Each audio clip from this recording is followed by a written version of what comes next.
Welcome to another episode of Hat Collecting, the show where we talk about the many different metaphorical hats that people wear in their lives, because no one does just one thing and everyone has a story. I am your host, Lacey Artemis, a creative Jill of many trades, and I am joined today by Carley, aka ADH Adult, who is a content creator, a counseling psych student, a research assistant, an artist, and an actor. You may be familiar with Carley from Instagram or TikTok, where they have quite the following. Carl's is okay with any pronouns, but they and them are best. Thank you very much for joining the show today, Carley. Thank you so much for having me.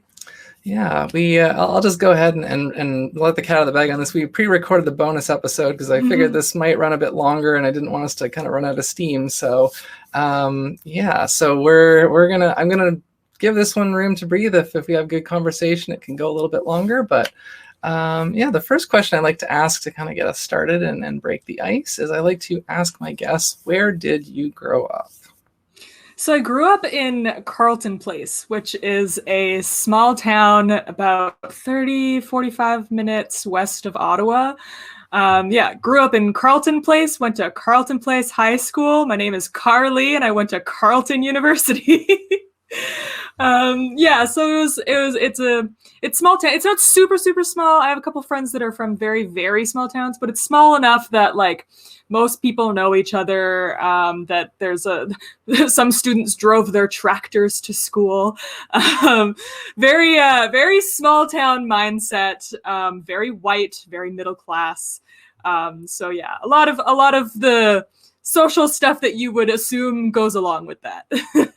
So this might be a dumb question, but have your parents ever told you that your name had anything to do with being born there? No, it didn't. I actually wasn't even born there. I was born in Elmont, which is another small town not that far from here. I think my mom actually said she was going to name me Mallory, and then she forgot, and she named me Carley because her banker's name was Carley, I'm pretty sure is the story, which is such an ADHD thing to do, looking back. She wasn't diagnosed then, but like, she forgot what name she wanted to name me. Yeah. Oh, that's a good story. I have a bit of a similar one, but maybe I'll share it with you off air. Okay. I'll just put it this way. I did not actually have an official name for the first 3 days that I was alive. Amazing. Yes. That sounds like something I would do, but like 3 weeks, I haven't decided yet. Apparently my parents couldn't agree on a name for 3 days. Oh no. I could imagine. I would love to be a fly on the wall in that household. I'm going to take a moment now to do a quick land acknowledgement, as I do on every episode of this show. Toronto, or Tekaronto, is located on the traditional unceded territory of the Mississaugas of the New Credit First Nations, the Huron-Wendat, the Haudenosaunee Confederacy, and the Anishinaabe. This is a Dish with One Spoon Treaty territory, and we are uninvited visitors on this land. You can find out more about that at native-land.ca, and despite the .ca, that actually covers the whole world and not just Canada, so that's a place that you can get started, but that is not where you should end your journey learning about the Indigenous peoples of your region. I don't know if you've ever looked into any of that stuff for your region, or if it's fine if you haven't. I'm in Ottawa, so I'm pretty sure it's Algonquin and Anishinaabe. The next question here, and this is, I guess, where we'll start to get into a little bit more of the meat of things. In case you haven't already guessed, Carley and I have ADHD in common, so that's probably going to be a big focus of this episode, and hopefully we'll be able to stay on track somewhat. But can you tell me and my audience a little bit more about the things that you do and how you got into them? Yeah, so I guess the one thing that got me here is the TikTok. How I got into that was completely by accident. I made a TikTok, ironically, as most millennials do, and then liked it and got addicted to it, and posted about my ADHD just like as a joke. And then it got a bunch of likes, and I was like, oh, people want to hear about this. I didn't think that ADHD was like an interesting thing to anybody. So I just started posting more and more about it, and that's how I started doing that. I'm also a student, Master's of Counseling student. How I got into that was I I first was going down the research stream. So I have a master's in neuroscience already. And I started a PhD in neuroscience and then quit within, I think it was a month. Because I realized that there are certain parts of research that I like, but I like people. I like interacting with people, and I really want to help people in a more tangible way, because research definitely helps people as well. But I want to be able to more see the direct results of my helping. Maybe that's a selfish thing on my part, but yeah. So I decided to kind of switch gears and go from the research stream more into the clinical stream. That's what got me into the Masters of Counseling. Yeah, and the research assistant job I actually got also through my master's. It's a lab next to the one that I did my master's in. And so with the kind of artist and actor thing, like I'm not sure if you have like a theater connection, because I know when you were on Dystopian Telephone that you had connected with Alana through TikTok, and I know that she has a kind of a theater background. Do you also? Yeah. So I didn't mention that because it's completely slipped my mind. But before the pandemic, I was working part-time as an actor. I really love theater. I do mostly stage stuff. I've done a couple of film things, but I much prefer being on stage. I think the energy is completely different. I miss it a lot. Last year it was going to be one of my most successful years theater wise. I had 4 paying gigs lined up, which was like unheard of me. I would have been going right from one show into the next show. It was going to be amazing. I had the people that my castmates for those shows were all people that I worked with before and I love. So I was really, really excited for that year. And I got through one show, and then our closing night was the day that Ontario went into like lockdown. So at least we got one of the 4 shows. But yeah, I miss that a lot. Yeah, no, my roommate is a professional actor, and the industry literally just shut down overnight, and I felt terrible for him. I have a nice safe like admin job that has been largely unaffected by the lockdown, so very lucky for that.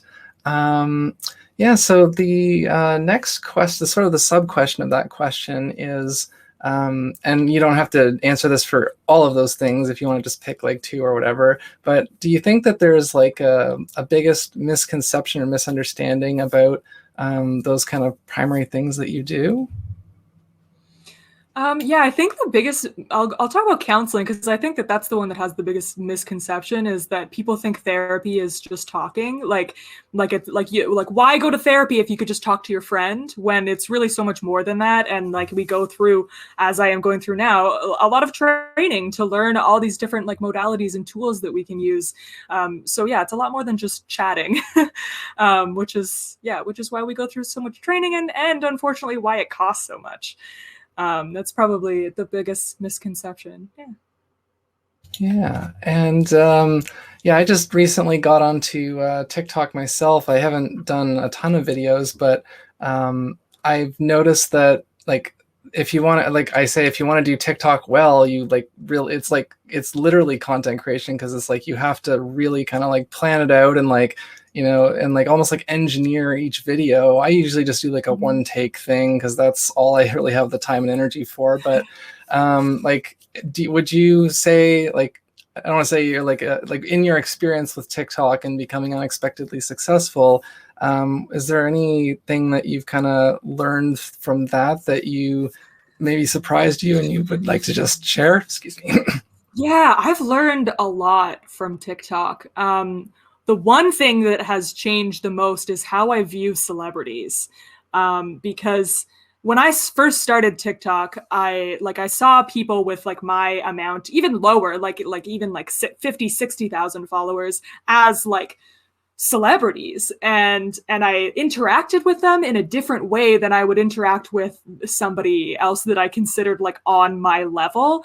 But then as I've like, grown through these levels, I've realized like we're all just people, like, and I am no different now. I mean, I'm different in some ways, but I'm still the same person now as I was when I had no following. And yeah, it made me appreciate that, like, wow, celebrities really are just people, and a lot of them have just kind of fallen into this. And there's also a lot of like stress and anxiety that goes with like having your every single word like broadcasted, and people can pick it apart and replay it and hear what they want to hear and take it out of context. And like, I just can't imagine the amount of like stress and the impact on mental health that like the big tier celebrities must be going through. Yeah, so my opinion and view of celebrities has changed completely. And then the other thing that I've realized about TikTok specifically, and this is a very specific thing to TikTok, is that, like you were saying, like you can really curate your content. You can really like think about it. You can like script it all out. You can, sketch out like your scenes and your angles, and you can put on different costumes and do characters and stuff like that. Or you could just sit there and talk to your phone. And sometimes like I'll put in a bunch of effort, like the first description, and then it'll get no views. And then other times I'll just like wake up, roll out of bed, and talk at my phone for 15 seconds, and that will go like semi-viral. And TikTok is just a mysterious being. That's what I've learned mostly about TikTok, is to it's kind of like try less, but also try a lot at the same time. Yeah, and I definitely admire the people that do all the like kind of fancy editing and filters and like do the, skits basically by themselves. Like, I'm like, man, I would love to do that, but I would need to not have a full-time job to be able to do that. And then, yeah, some people are just like kind of what I'm doing. They just do standalone videos, one take, and they just speak honestly, and that certainly appeals too in its own way. This might be a bit of a tangent bomb, but would you say, like with ADHD specifically, do you think that there's or what would you say is maybe the biggest misconception about ADHD? The biggest misconception is the name itself. Like, it's not a deficit. It's not an attention deficit. It's an attention regulation issue. And everyone that I've talked to has agreed with me on this, is because like we can hyperfocus. So if it was a deficit, we wouldn't hyperfocus on things for hours and forget to eat and go to the bathroom because we're so absorbed in what we're doing. There's no deficit of attention. It's just that we can't control over where our attention is landing as well as the average human can. Yeah, that's I think the biggest number one conception. And then I guess the other big conception is that it's just this like it's this like it's this thing that like affects kids in school, and that's it, and it's just kind of like this mild thing where kids have trouble at school, and then that's it. That's the only way it affects people's lives, and really it affects like every single part of our lives. Yeah, I've noticed like through my own journey, because I have a couple of different, like I'm autistic and ADHD and possibly some other things now as I'm learning. And I've noticed that like, because as part of advocacy in these groups, there is this thing that keeps coming up about how a lot of the supports that exist that are not community-based supports, kind of like once you're like past like I guess 18, or once you're kind of like out of high school, it's like, well, you're on your own now basically, and that and it's like, well, your brain doesn't just be like, okay, I know no more support, I just have to work now. Yeah. So that's something. And then there's so many of us, like me, I wasn't even diagnosed until I was 20, so I didn't have any of the supports that they give to children growing up. It's just kind of like, oh, okay, now I know this thing about myself, and I have just the same zero amount of support that I had before, and I have to figure it all out for myself. Yeah. So the next question here, well, I'm sure we'll get more into that stuff again later in the show. When you were a child, do you remember what you wanted to be or to do when you grew up? An astronaut. And I'm still kicking myself that I didn't do that. I was just never that good at physics, so... I have had so many guests say that they wanted to do things, but they're like, but I'm terrible at math, so I couldn't. I'm just like, oh. That's the thing, is I was really good at math though. So like I had a chance, but then I didn't take physics in high school. And then when I did take it in university, I was like playing catch up and Yeah, years ago I did another podcast, like an interview show, and I had on an optician, somebody that like does like eye stuff, and she told me kind of that same idea when I said, like, what do you think people should know? And she's like, it's never too late to like learn math. You think you're terrible at it, but I did too. And I was able to figure it out. And so that's, again, something I do hear again periodically from different people. And I mean, I'm like a bookkeeper accountant, and so people think I'm great at math, but I basically am only as good as I need to be. Yeah. Because like, yeah, I'm not interested in like high level number stuff and like algebra. That's how I feel about all skills. I'm as good as I need to be. And then once I don't have a utility for learning it, my brain's like, Yeah, very much relate to that. So yeah, this next question here, it might be, so it originally started as me saying, like, where were you at the age of 30, or where do you think you'll be? Because this cultural idea that by 30 we're supposed to have so much stuff figured out and have our lives pretty set. And that's obviously not the case for a lot of people. So I've started asking instead, at what age were you when you kind of reached a point that you felt like you were relatively happy with the path that you were on and that you wanted to keep following it? Depending on the day, I'll either tell you that happened sometime in my mid-ish 20s, or that it hasn't happened yet. Because when I'm down on myself, when I'm having a bad mental health day, I think like, what am I doing with my life? Like, I'm 28 and I don't have a quote real person job yet. I'm still in school, I'm still figuring out what I really, want to do. But then on good days, I'm like, yeah, I'm 28 and I've been in school for 10 years and I've learned a lot and I love learning and I love school. So it's good that I've been in school, and I really have found like mental, even if I've kind of moved around a little bit within the field, like mental health is definitely a thing that I want to be a part of, like the bigger picture. And theater, I want that to continue to be a part of my life, and I have been doing that. Not so much this year because Corona, but yeah, I've been doing things that I wanted to do. So maybe I am now, I guess. Yeah, I mean, obviously we can be on a path and then we can kind of reach a point where like, okay, you know what, I thought this was the right path, but now I realize maybe it isn't. So it's not to say that like you have to find one path and then you have to stick with that forever. That's a trap I think people fall into. And like that's also part of why I do this show, because like my path has been like constantly winding all over the place, and I've talked to people and I've heard from people who have kind of said that like they feel like once they get into a job that they have to hold on to that, and even if it's not really what they want to do, they have no choice, and like just all this stuff. And so I'm trying to combat these kind of ideas and these like doubts that society kind of like pushes into our heads, and try to encourage people to just look at things a little bit differently and maybe consider, trying again if they want to do something a little bit different. But as a sub question of that question,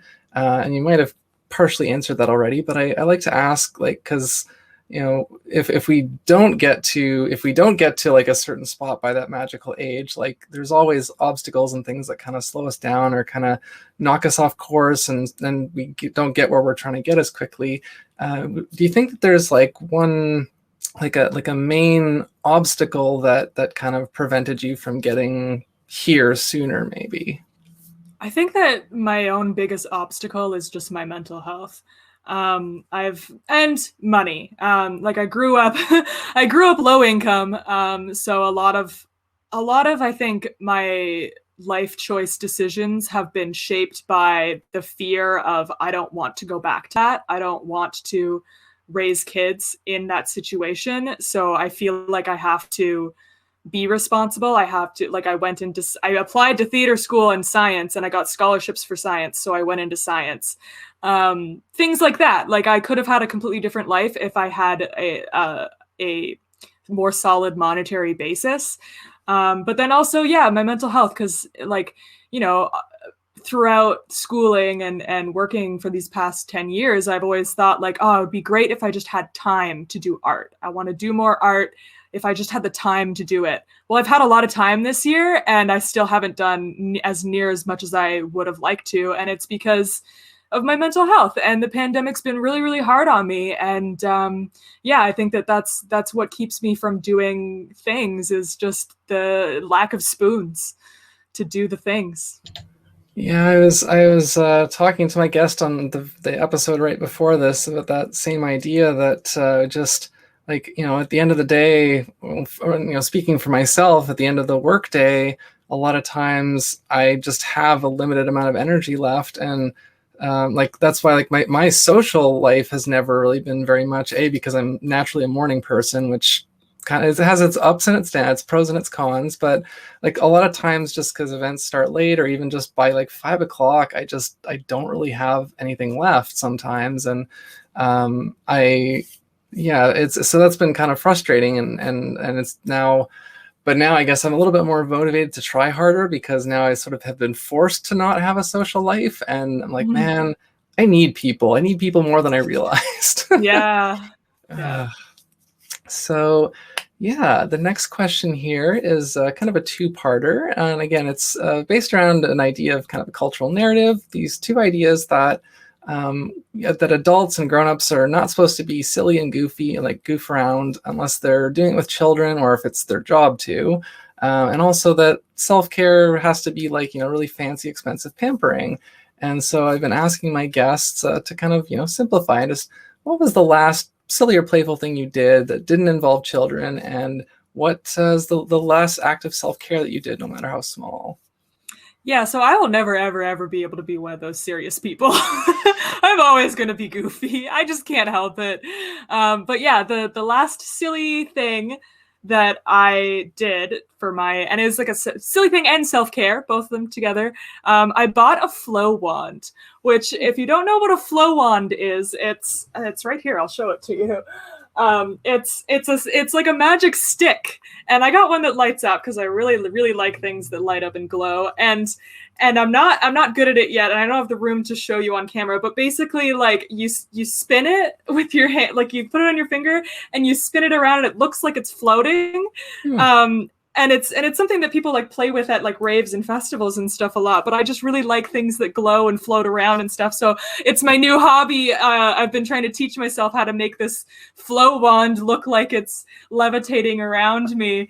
And it's also a thing I've been trying to get up and move around more, because now our life is just on screens all the time. I'm on a screen for school, I'm on a screen for work, I'm on a screen for pleasure. So I wanted something that wasn't on a screen and that gets me up and moving and working out my arm muscles, because even though it's a small stick, I'm lifting something. So it's been a good thing to like get up and move around a little bit and play with this glowy stick. Yeah, for sure. That's that I'm just thinking, like, see, my ADHD kicked in there, because it was like, oh hey, I have a couple of things kind of like that, and I was just like imagining, oh, what could I do with those that I hadn't thought of already? And but I have to stay present and host this show. So thank you for sharing that with me. I want to hear about those things later, though. Yeah, no, they're definitely not that like fancy or anything, but yeah, they're just like, I too and it's kind of makes sense. Like a lot of the people I've interviewed on this show have been my friends, people I already know, and so obviously the people that I'm going to be friends with are probably going to be people kind of like me. And I'm not the goofiest person ever, but like I definitely, like, I used to have a lot more like social anxiety, and a lot more like I was very like I don't know what the right word is, but yeah, like I just, it took me a very long time to kind of open up and get more comfortable and confident. And part of doing that was like, if something kind of embarrassing would happen, like, if I realized like, okay, if I do or say something embarrassing, if I like lean into it, then it's okay. It's when people feel bad when you do it, and then you're visibly like, embarrassed, and like, oh, now we can't laugh because they don't feel good about it. And so I kind of like learned to lean into it, and then started doing it more on purpose. But like, I don't want to be like, and I don't want to be a character. And that's part of why this show, we don't wear hats the entire time, because I didn't want it to be a gimmick. I wanted it to just be this nice little thing that we kind of end off with. So with that all said, the next question here, since I'm sure we both love learning new things, what is the last new thing that you learned, whether it was a skill or a piece of information, and what is something you would still like to learn?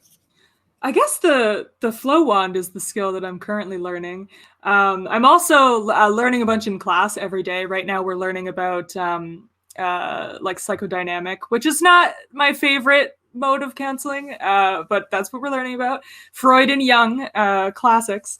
And yeah, what I want to learn, all of it. I want to learn all the things. I'm really excited to just learn more about different like modes of counseling and tools that I'm going to be using in my practice in the future.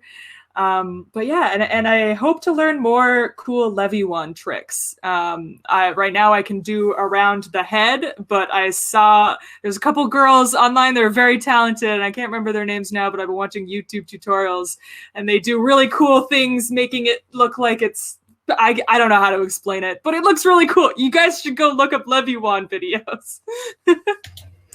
I know I have a few friends who are or have been involved in the rave scene. So like I think I have seen at least I know a lot of people that use like poi or fire poi and stuff like that, or like hoops, and it's like that's something that like I'm interested. Okay, so here's a thing that you might relate to as well, and I've talked about this before, where there's things that I want to learn, but then I've fixed. So what happened was I wanted to learn how to do like magic tricks, like sleight of hand card tricks, stuff like that. I just wanted to learn some basic stuff.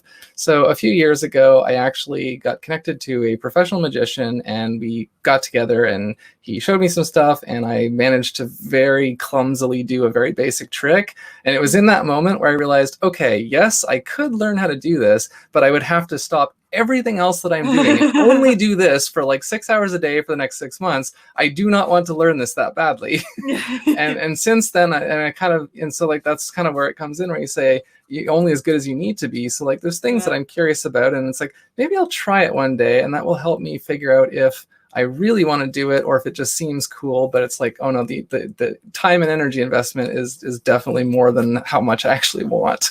Yeah, there's so many things. Yeah, I totally relate to that because there's so many things that just seem really, really cool. And yeah, you don't know how much effort it takes until you start it. Like at the beginning of quarantine, I tried to get into resin making because they make it look so easy on TikTok. But turns out it's not as easy as it looks. And I just made a mess and a bunch of garbage. So yeah, no, it's there's other, there's like, I mean, even there's lots of examples of that. I won't get too sidetracked here. Again, I have to host the show, so so yeah, this next question has elicited some interesting answers. Not to put pressure on you, but I like to ask my guests about kind of this idea of because we're talking about sort of metaphorical hats, so we all have different things that we have to do, and so I'm curious, what would you say are your two most dissimilar hats, and hats in this context being skills or interests?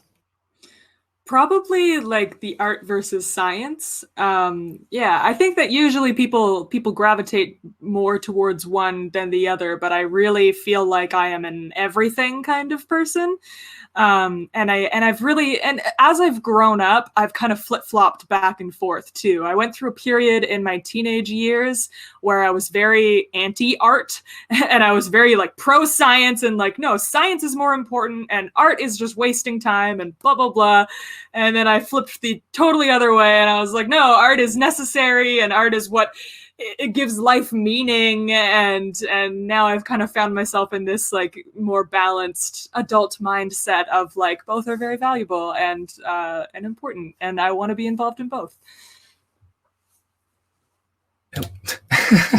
I did not actually click the unmute button on my first try there. Yeah, no, I completely agree with you there. And like so me and my sister went like hard into science stuff. She has a master's degree in like something like biology related. And I've always been interested in science, and I do like learning about how things work in like a scientific way. But yeah, that was one of those things that I realized like at this point, for me to get like more seriously into anything science related would be like too big of a like barrier to entry. And I'm like super into just all kinds of art stuff, and it's what makes me happiest. But I mean, yeah, they're both important, and I couldn't just like a lot of my art actually, I like making art that has some kind of like educational aspect to it if I can help it, because like I'm like a word nerd. I love wordplay. I love like yeah, just stuff, and like even just like making connections between things that like maybe I don't think that many Yeah. people notice, and just be like, hey, check out this like interesting connection that I found. And like one thing I'm trying to do, and it's been slow going, is like I've been trying to put together an ebook of kind of like poetry and word art and stuff like that, to just kind of, because I didn't realize how much of it I had done until I started like curating it. And I'm like, oh my god, I have like a lot of this, and I'm really happy with a lot of it. And but I have to get in contact with someone who like does like book layouts to help me kind of make it, you know, pretty and functional and all that. But yeah, so the next question here is, and this is a new one that I'm just starting to try in the last couple of episodes. So there's this idea, like you might have heard people, and when I say you, I'm talking to the audience, you might have heard people complain about having to learn certain things in school and then getting out of school and being like, I've never used this. Why did I get forced to learn it? And then, of course, there are things that we learn outside of school, or sometimes just like, you know, in like university or college or whatever, or on the job. And it's like, oh, I didn't learn this in school, but this is much more useful. But what I'm interested to ask is, have you learned any skills or like anything, information, like knowledge sets wise, that you've ended up using in an unexpected way in your travels? So two things come to mind. One is just that I memorized Kingdom, Phylum, Class, Order, Family, Genus, Species way back in high school, and that has helped on so many trivia questions. Highly recommend, if you're going to memorize one thing, memorize the, I don't even, it's what, no, but my binomial nomenclature, or is that chemistry? Cladogram, I don't know. You know, the Kingdom, Phylum, Class, Order, Family, Genus, Species. So memorize that. It'll help you in trivia. And then the other one was, I went to drama classes at a really young age. And learned just, you know, how to cheat towards the audience and how to project your voice. And those two things have been so helpful throughout every aspect of my life. I think everyone should learn like basic theater tools, because I've gotten great marks on every single presentation that I've had to give in class. I think that it's helped my TikTok career. I think that it helps any public speaking that I've had to do. I think it helps on job interviews, everything. So I think, yeah, learning like basic theater skills, I think, has translated to every part of my life. That totally makes sense. And it reminds me how I've gotten a lot of comments about how like I seem so natural on this show. And I have to tell people like, I've been doing this for like almost 7 years off and on. So it's not like I just decided to start interviewing people and I'm miraculously good at it. Like it took a lot of practice. But yeah, and that's like that, the confidence and like the just sort of like, and one of the biggest challenges of me doing this show, like while I'm doing it, is the split between producer brain and host brain. Because like I'm trying to like be present in two different ways, and like follow what's being said, but also be noticing other things. And like my show notes I've shown before, they're like all highlights and different things in different spots, because it just helps me.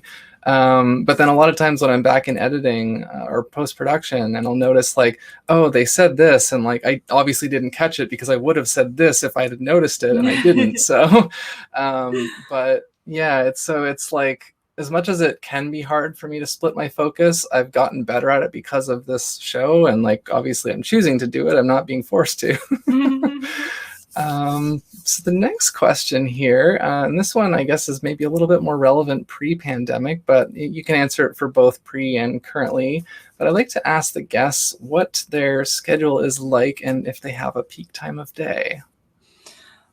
So lately my schedule is, I actually am so grateful that I don't have to get up early anymore, because I've heard that there's research that people with ADHD are more likely to have delayed sleep phase syndrome. And that I think really applies to me, because it seems like now that I don't have to get up for any 8 a.m. class or get to work or anything, I wake up whenever my body wants to wake up. And that's consistently between 9 and 10 a.m.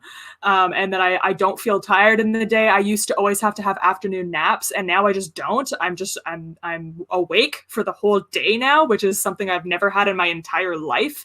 So that's awesome. So I usually wake up between 9 and 10, and then I lay in my bed reading TikTok comments for at least another hour, sometimes an hour and a half. And then I get up and start doing my discussion questions and readings and stuff for school.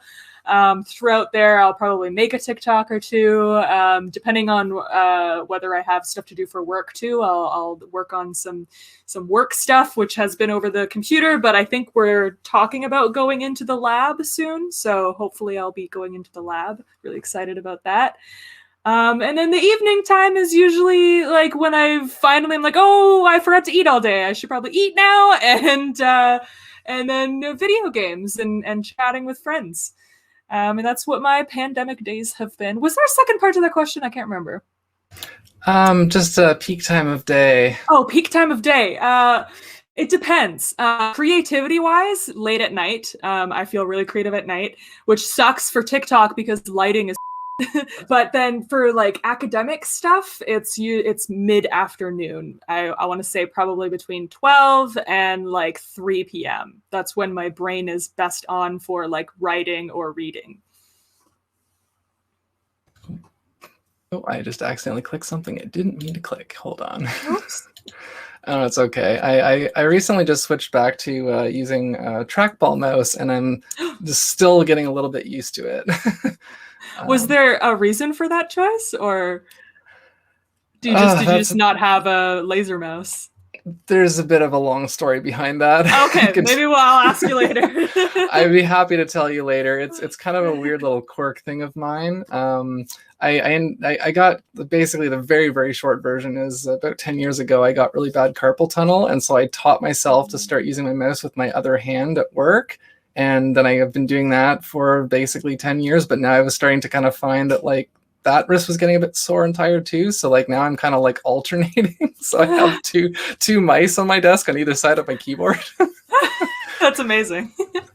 Yeah. But yeah, I literally just like switched back to trackball mice like a week ago. So I'm still getting used to it, but like, yeah, it's not too bad. But I was going to say something else. And oh yeah, I was going to ask you, because we're actually doing really well on time. I'm very surprised. So when you mentioned like, because that's you were mentioning having to like spend like an hour or more like reading TikTok comments or replying to TikTok comments each day.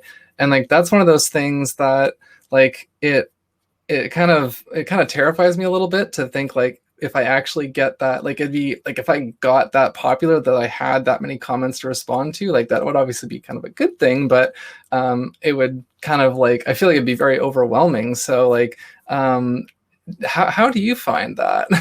It is very overwhelming and it's very anxiety inducing, especially if the posts go big. So my followers are for the large part like super amazing, and I have this like awesome community of really supportive, really understanding, really just great people. But then if my videos go viral or go big and they breach outside of my followers or even outside of the like neurodivergent queer community and go into just like the general population, that's when I start to get some like really just stressful, icky comments where either they're like missing the point entirely or they're insinuating I'm stupid, or, you know, they're saying like homophobic, transphobic, ableist stuff, all the ists.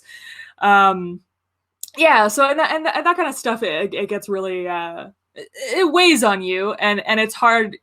You know, you try to just ignore it and you try to just delete and block those kind of people, but they're the kind of things that like stick in your head and you're thinking about it as you try to go to sleep, and you're like, oh, if I could just talk to them face to face and explain to them like, no, I actually meant this, and you interpreted it differently, and like and then the thing you said was actually super problematic because of this reason and this reason. But of course, like people who comment those kind of things are not the ones that are there to learn anyway. So it's best to just block them and move on.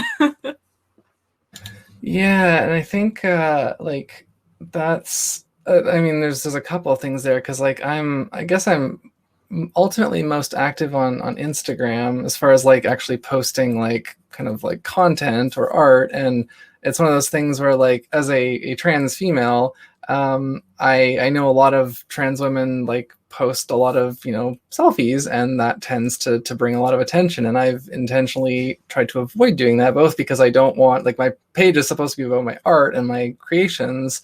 And like, it's that thing that I've seen the memes so many times where it's like, you know, you post like a really beautiful painting or something, or like a design that you did, it'll get 10 likes, and then you'll post a selfie and it'll get 100 likes. And you're just like, so basically what I create, my like ideas are next to worthless. And just because I happen to be, you know, conventionally attractive based on whatever standards, like, and that's, so, and with this show, like, I'm glad that this show is not, like, I really try not to make it about me. It's about like the, you know, the guest story and like the insights and the wisdom that can be kind of picked out from it. And so I think because it's like a more genuine, honest like effort, I feel like it's hopefully more likely to attract, like, you know, genuine feedback, as opposed to, you know, like, because I do have a few videos on my channel from like way before I started doing this about like trans stuff, and those are the ones that get the most hits, but also get some sucky comments. So yeah, so I kind of relate to you there, but obviously not like, I hope I mean, it, like I said, it's a catch-22 of like, I obviously want to know that I've kind of reached more people, but I just really think I would struggle if I was having to deal with like hundreds of comments a day. Yeah, and Even, it's really yeah. started to like make me realize that like I don't want to be famous. Like, and I lately I purposely do things that I know will hurt the view count of my posts because I don't want them to go viral, because it's such a negative impact on my mental health, and I don't want that much attention. Like, I want people who will benefit from my posts to find them, and that's just such a hard balance to like, I want people who will enjoy this and like this content and benefit from it to find it, but I don't want everybody to find it, and there's no way to really like curate it that way. Yeah, definitely. Have you ever been like recognized out on just like general public? No, not that has not happened yet. I don't know if it's just because I don't go in public very often, or if I'm just not actually that big. But well, I guess we'll see once I start going into public without a mask, maybe. Oh yeah, see, that's the thing. Like, I think even once we don't have to wear them anymore, I might still do it, just as that like, you know, kind of extra level of, because like anonymity. Yeah, and it's this weird like kind of like, I keep saying catch-22, but like, I've talked on here before about how I tend to overshare and I tend to be very like open, but then that's me kind of choosing it. And then if I'm just like out trying to get groceries or like run an errand, like I don't want to have to be, you know, Lacey Artemis. Then I just want to like be average person and just exactly. You totally said it. Like, oh, this is me, like volunteering the information. Yeah, that's it. That's you hit on that point. And yeah, and I guess like in a city like Toronto, where I am, where it's like a much like bigger population, I'm like, is it inevitable that somebody's gonna like recognize me at some point? But yeah, we'll see. I guess I'll cross that bridge when I come to it. Yeah, I've had people recognize me before I started the TikTok, but they're usually like, "You look super familiar. How do I know you?" And I'm like, "Do you go to theater shows in Ottawa? Because you've probably seen me on stage in a strange costume." Or I was your TA at some point. Also could be a possibility. So with that said, the next question here, this is one I like to ask about, again, because just talking about the journey and how we got to where we are and things that, you know, helped or slowed us down, or things that we kind of figured out along the way. And so I kind of realized a few episodes back to talk about like kind of the close relationships in our lives and in terms of kind of support. And I'm really just asking like, originally just asking about how have the close relationships in your life been with your goals and your ideas and stuff. But I'm sort of trying to do a little bit more teachable. So I've been talking about hype hats and heavy hats, I call them. So hype hats are people who kind of hype you up and encourage you and try to help you reach your goals faster. And heavy hats are kind of the opposite, the people that discourage you and kind of make you doubt yourself and lead you astray. And so you don't have to name specific names, but I'd like to ask if you can think of an example of kind of each, and this I hope will help people recognize the sorts of people that they should keep in their life and the sorts of people that they should maybe try to put a bit more of a buffer with. I'm really, really lucky that now I find myself now in a place where the majority of the people in my life are hype hats, very much hype hats. But it has taken me quite a few years to kind of cultivate that. Because I think I'm very much I love love and I love people, and I want to know all the people, and I want all the people to like me, and I want to be friends with everybody. So it takes me sometimes quite a while to realize who is a heavy hat. And then once I do, I'm I'm already so deep into this friendship. I feel like it's hard to shed people, I guess. But yeah, the almost everyone in my life is a hype hat right now. My mom has always been the biggest hype hat of anyone. She's always been so supportive. Her catchphrase is just whatever makes you happy, do whatever makes you happy. And even through when I started thinking about gender stuff this past year, and I've tried to kind of explain it to her. And I mean, she's very much a boomer, so she's like, I don't know what any of these terms mean, but I love you and I'll call you whatever you want to be called. So yeah, she's super great about that. My partner is also very much the same way. Just always saying he's proud of me and stuff like that. So that's great. Yeah, lots of hype hats. I also have quite a few friends that are really good friends. And I think that a sign of a good friend, a good hype hat friend, is someone who, when you're changing, is excited for that change. And because throughout, especially in my teenage years, there are a lot of people who would notice me changing and would kind of bring me down because of it, or question it, or why are you doing that? I remember one friend, I parted my hair differently in high school, and she was like, oh, why did you do that? And friends that do that, when they question you about when you're changing in a negative way, that's a bad sign. They should be like, oh, I noticed you did something different. Looks great, friend. Hype you up for it, because we're all going to change and we're all going to try different things. And you might find out that it's not for you later, but that's for you to find out, not for your friends to point out. Very well said. And yeah, I think you did a good job of kind of illustrating, each episode.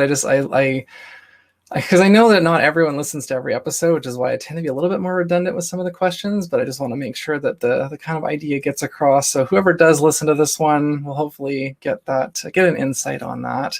Because in my own life, again, a lot of my friends as well, and the family that I'm still in touch with are definitely supportive. And so with the gender thing, because I only came out, I guess, about 3 years ago now.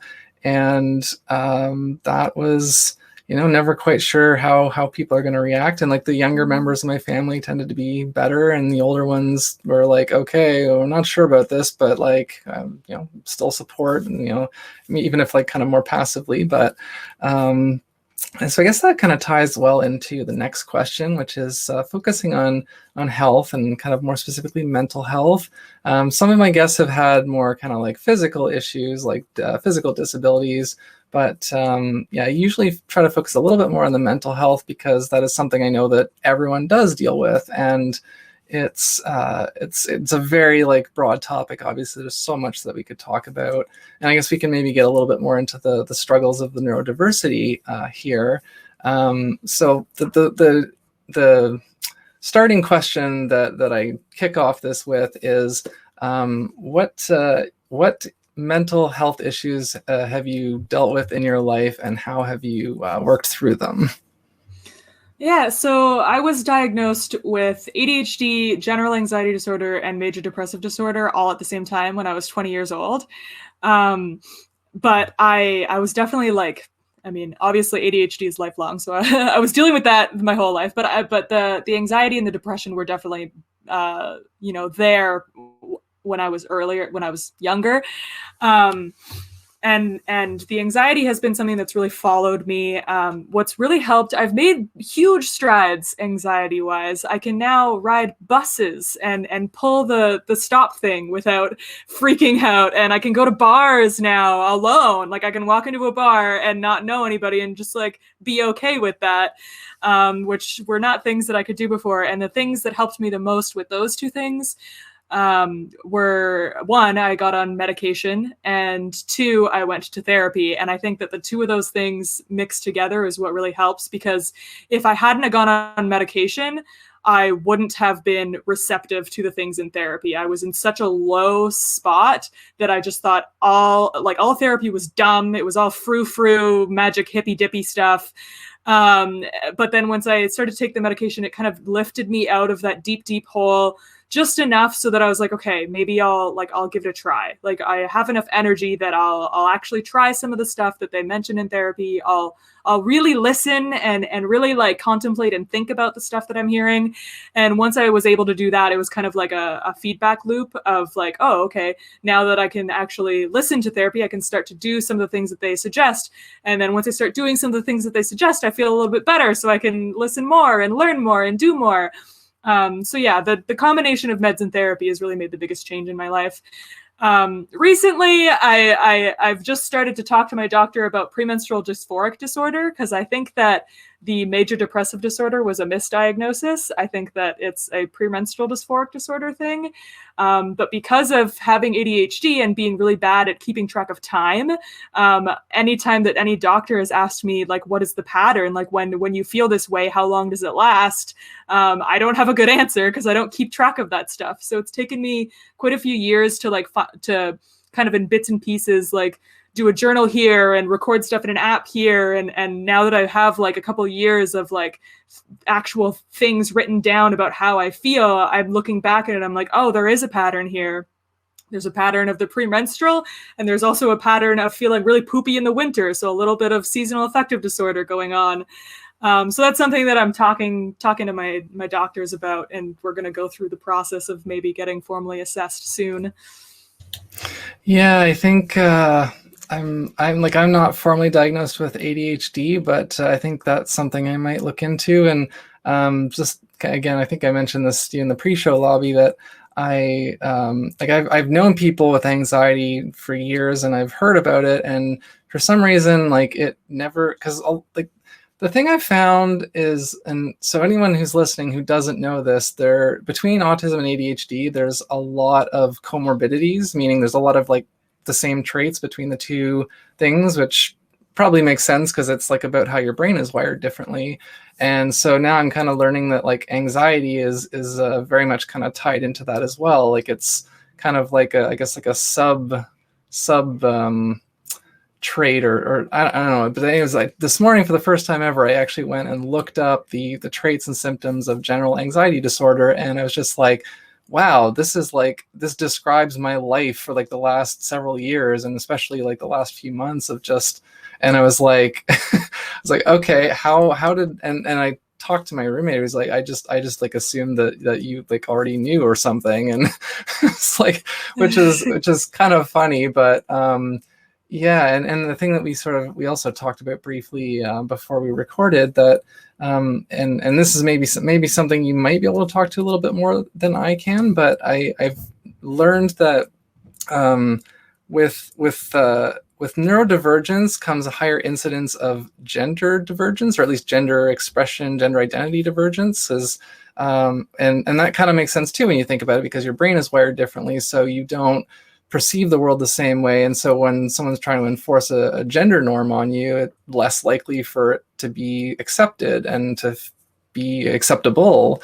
And this is something that like people in the trans community are concerned about, because obviously like people already want to like, cure autism, and people want to cure trans and cure gays. And so like the more that this stuff kind of gets like tied and linked together, the more ammunition it might be for like bigots and stuff. And yeah, do you have any kind of greater thoughts on that subject? Yeah, so and I've actually like made a video about this subject and then deleted it and then remade it, and like I've been thinking about it for a long time of how to word it, but basically like my idea is like, yeah, linking the two things can be ammunition for bigots, basically.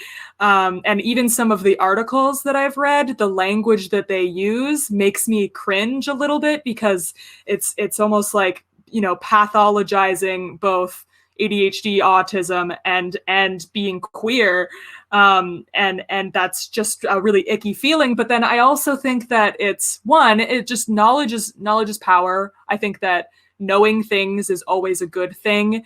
I always want to learn. I always want to know where the connections are, if there are connections. So when I've started reading these papers that are showing this connection, I was just excited. And also I was like, oh, this also applies to me. So I'm excited because I see myself in this research.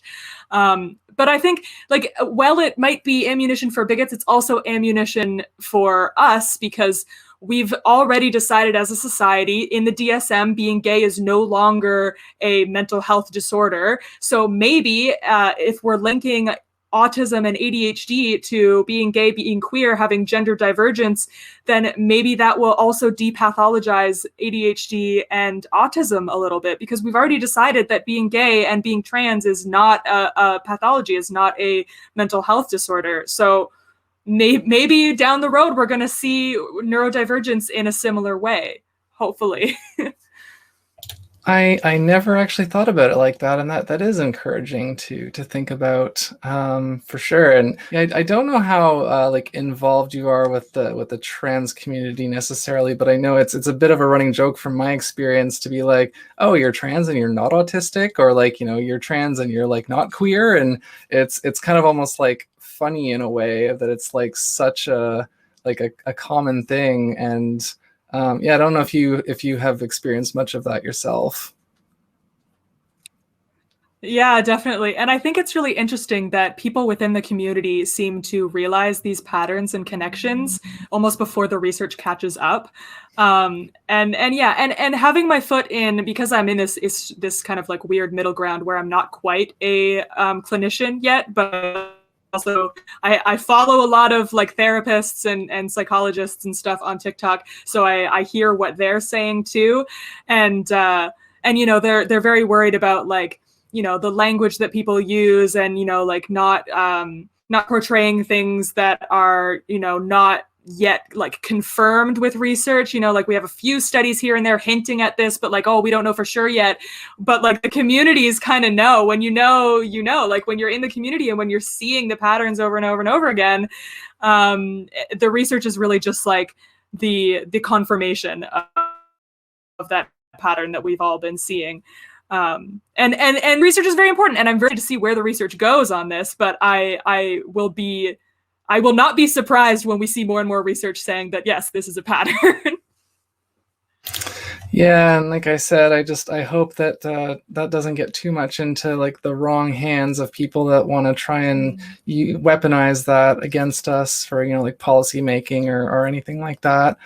Yeah, so I guess the one question I'll end this question of the set on, so with what you've learned and what you know about like mental health and neurodivergence and all that kind of stuff, if anyone listening is maybe like suspects or thinks or has like an experience that that suspects or thinks that they might be either neurodivergent, or that maybe there's like what I guess what I'm trying to say is like what do you recommend, like where should they kind of start, or what should maybe be the first step to like learn or figure things out?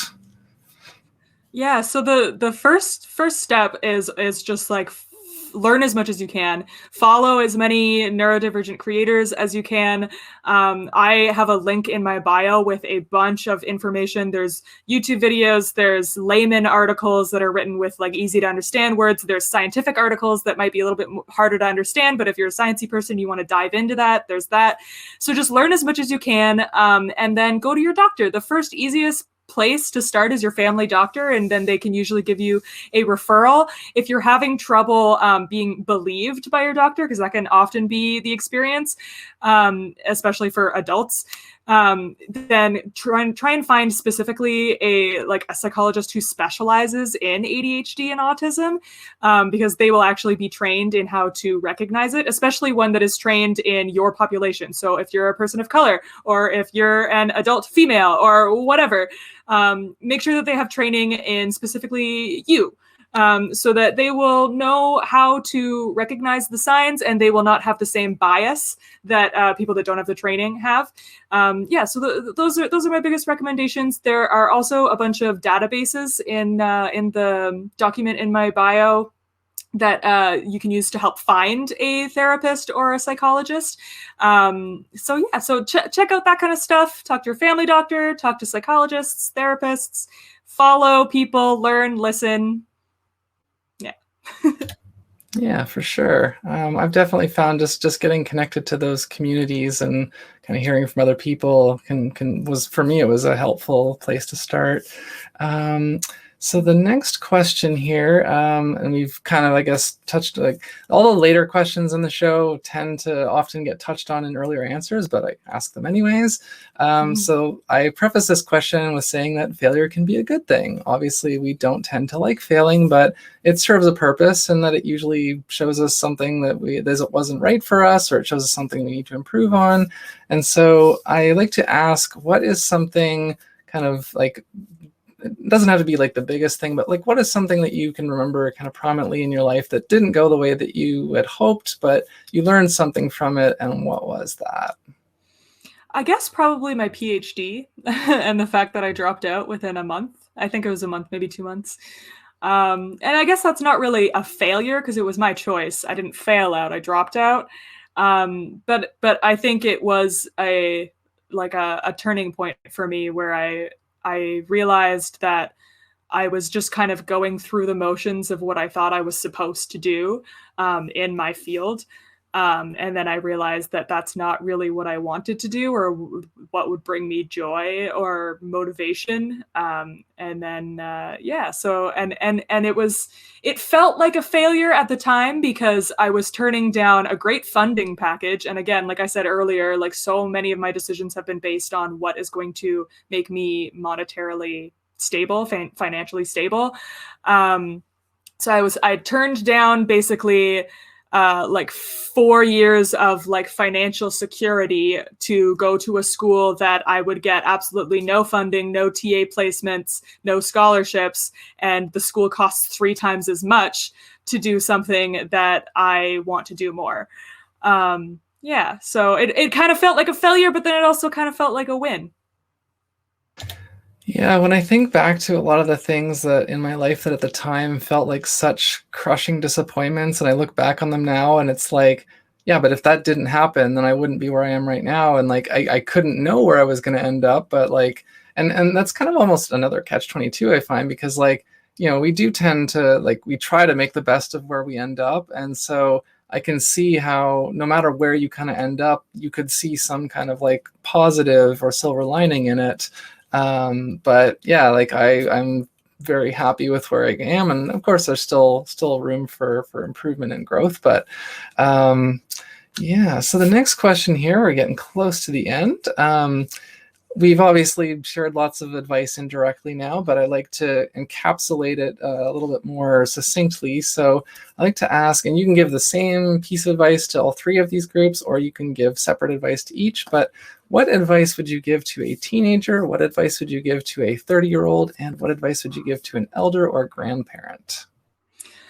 To a teenager, so I had one piece of advice, but then what we were talking about earlier with the like winding paths, the like where you thought you were on one path, but you just kind of like wander around and figure it out.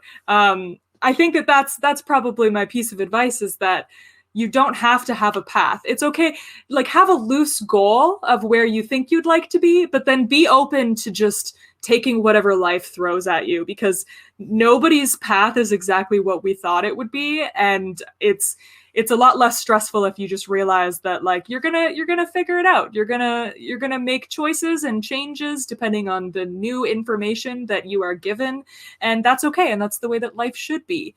The other piece of information that I was kind of thinking that I think I'll still mention for teenagers is to be nice to other people. This is something that I specifically really would have benefited as a teenager, especially because, like, I did experience bullying and social troubles growing up. And I think that I ended up creating like a wall of like sarcasm and biting humor. And I thought that that's the way I had to be. But yeah, just be nice to people. We're all just humans, and we're all just trying to get along, and people will be more nice to you the nicer you are to them. So be nice to other people. And for people in their 30s, which is, I'm 28, so I'm almost there. I feel weird giving advice to people that are older than me, but I think that being nice to yourself is a good piece of advice. And that's what I've currently been trying to work on the most these past couple of years, is learning how to be nice to myself, and just be kind to myself when I make mistakes, or when I don't have the energy to do something, or, you know, when I start, you know, getting hopeless and stuff. Is just like, be nice to yourself, give yourself the space to, you know, take the time and the breaks that you need. And there's always going to be more time to try again if you make a mistake. And I guess that's probably good advice for older people too. I don't know if I have that much advice for like a grandparent age, because I haven't experienced that yet. I think that I'm more apt to just take advice from people that are grandparent age. Yeah, and a few of my guests have been hesitant or have felt like they weren't qualified to give advice to people older. But I do like to kind of clarify with that one, just again more for the audience's sake, that I think that's another misconception of our culture, that like you can't teach someone older than you anything. And if you really think about it, that is definitely not true. There's lots of stuff that we know more about than our grandparents, and also that the inverse is true. Mm-hmm. So not to say, like, you know, I'm not trying to pressure you, but just to let people know, like, don't think like that. Don't think that you have nothing to say to you know, your elders. We can all learn from each other, no matter what our ages are. So. Yeah, and actually something that you just kind of reminded me of in there, or at least it popped back into my head. I forget what his name, that Canadian astronaut who's famous. I can't remember his name right now. Hatfield? That's the one. Yeah. I'm pretty sure it was him, or it might have been a different astronaut, but I think it was him. And somebody was interviewing him, I think it was on a podcast, and they're saying, like, you know, what advice do you give? And he said something, it was actually, I think, directed to like kids or teenagers, of like, you know, like you were saying, if you have this kind of like this goal that you want to like shoot for, even if it's like, you know, going to be a few years away, saying like, you know, each weekend, like start like doing just a little bit of something that's trying to build a skill or something towards that goal. Because if you kind of wait till like right before then, you have to kind of try to cram all this learning and all this skill building in. But if you say to your parents, like, hey, I want to become an astronaut, and they'd be like, okay, so what do you need to learn or to know or to be able to do to become an astronaut? And then find time sort of each week or each month or something, and just spend a little bit of time when you can doing a little bit of something towards that, because it does add up and it'll make it easier when you get closer to it. And that just felt like it was kind of relevant in this context. Yeah. So now we're going to flip the script, and I give the guest a chance to ask me a question and put me on the hot seat. I didn't know if you have one ready, or if you're going to think of one right now. I have one. So I'm super interested in how people like grow and change, like emotionally, basically. So my question is, what is something about like you as a person that has changed drastically from when you were a child to when you're now? Just in maybe the way that you see the world or the way that you think about things. Yeah, I think right now, like my mind is very much on, because I've been like doing therapy again recently, and I'm going through a situation right now where I've like I had trauma from my childhood that was kind of like unresolved for a very, very long time, and like I've been learning a lot more about mental health, and just also looking at how I interact with people, and kind of the ways that that's good and the ways that that's like lacking or could be better. And I've really been focusing a lot, or trying to focus a lot, on how can I be a better person? How can I be kind of like more patient? How can I be more like, because I've always been bad with dealing with like change, and like especially sudden change, and I know that's part of my neurodiversity, and so I've been trying to like, like, and again right now too, just like letting myself sit in uncomfortable feelings and not be like, oh, I need to distract myself, or oh, I need to like, fix this or whatever, and just and I guess that's part of the whole being kind to yourself thing, of just, I know that this isn't all my fault, and I'm working on it, um, and like just kind of realizing, because I've also been realizing or feeling like I know my social life's never been that great, and I've never been super good at keeping in regular contact with my friends, and that's something that's bothered me for a long time, and I've just never quite gotten to the point of like really investing in improving it. But right now I'm seeing the value in like putting in that effort more. And so I feel like I'm kind of like winding a little bit off the question, but I'm not sure if I gave an answer that's fitting. Yeah, I think that was a good answer. Okay, yeah, it's just, I'm going through a lot of stuff right now, and processing a lot of like kind of past and current, and things like, oh, I thought that I'd fix this or something, and but that kind of journey is perhaps never fully complete, and again, that's why I appreciate getting to do this, and getting to get insights and wisdom from other people, and having a conversation, and letting people know that they're not alone, and that's kind of an honor and a privilege. So yeah, thank you for helping me with that. So yeah, I don't know if you had yeah, because the next thing I was going to ask, it's not a question per se, but I like to, each episode, because there's so many issues out there that are important and that deserve some kind of screen time, or some ear time. And so each episode, I like to give like a little nod to something. So I like to ask the guest if there's any charities or causes or things like that that you'd like to let people know about, and kind of boost the signal for. Yeah, so this isn't like a specific charity or cause, but I just want to encourage people to participate in research if they have the ability to. You can do that by looking at local hospitals or universities' websites. They'll usually have a tab that says like research, and they'll have a place that are asking for participants for ongoing studies.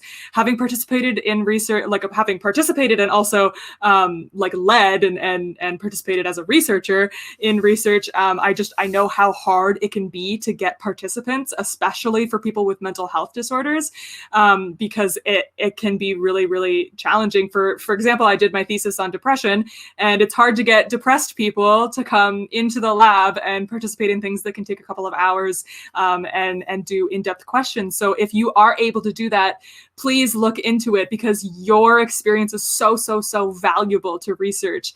And sometimes you can even get like a little bit of a reimbursement of like money or a gift card or something. So it's a great experience. You'll have a great time, and your experience will be really, really valuable. So definitely look into participating in research in your area. Thank you for sharing that. As many of your answers have been, that's I think that's actually a first that someone's made that suggestion, and definitely that is valuable. And I just want to take a quick second to, I know it's on the screen. It's not, I have it on the screen in the YouTube version of the show. There's always a Black Lives Matter button there. I don't always remember to say it explicitly, but yeah, I just wanted to take a second again to say, all Black Lives Matter. If you can donate, whether it's money or it's time, or just help boost the signal of BIPOC creators, artists, activists, anything like that. Give them, take a step back and give them the platform, And I say this being aware that the guests on my show so far have been predominantly white, and that is something that I'm trying to address. That said, it is plugs time. I don't know if you have anything that you want to plug besides your Instagram and your TikTok. Yeah, it's all on there. Okay, so yeah, that's at ADH Adult on both of them. Yes. Yep. Okay. Yeah. Yeah, and I follow both, and I highly recommend the content. It's fun and it's enlightening, and it's honest. So give that a look. And for me, I I have a million things to plug. I'm kind of been slowing down a little bit lately because I've been a little bit overwhelmed, but I just posted a video. I'm running a contest right now to give away a copy of my book, Parker and Tucker, Private Investigators, which I'm holding up right now. It is my first short fiction novel that I published back in December. And so there's a contest with a jar of purple gumballs. And if you can correctly guess how many gumballs are in that jar, you win a copy of the book and another special surprise. So yeah, that's out there now. People have been guessing. I am being very careful to not give away any kind of like clues to try and keep it very fair. So it's got a fun little thing. And as I mentioned, I actually learned of Carley through Dystopian Telephone, which they were on a little while ago. And that was an episode where I was just like, I was like, I wish I was part of this conversation because I am right there with y'all. And yeah, Alana suggested that I should get in touch with you, and I did. And yeah, because I was also on Dystopian Telephone, I think a few episodes before that. But I also just want to give a quick little shout out to Billy Schultz, who does Queer and Time Kitchen on Instagram, which I was on recently, and does the Nothing to Fear podcast, which is about horror movies. And yeah, again, I'm twitching now, so twitch.tv/ArtemisCreates. I'm doing video games. I'm going to be starting to do art streams soon. And yeah, everything else that I have is artemiscreates.com, or I'm on like linktree/ArtemisCreates. And yeah, I'm trying to keep this a little bit shorter these days, but yeah, I'm always doing. Oh, and then of course Patreon, Artemis Creates. So yeah, and this is the part where I'm gonna explicitly ask for audience participation.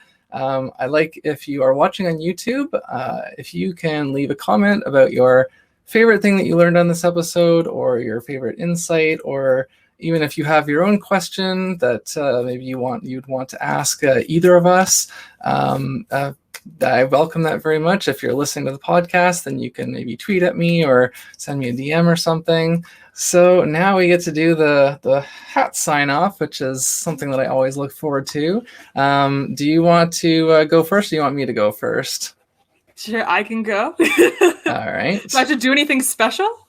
No, just have to put it on. All right. Or we can just go at the same time. Whoops. Yeah. I'm going to have to hold this up because this one doesn't fit on my headphones very well.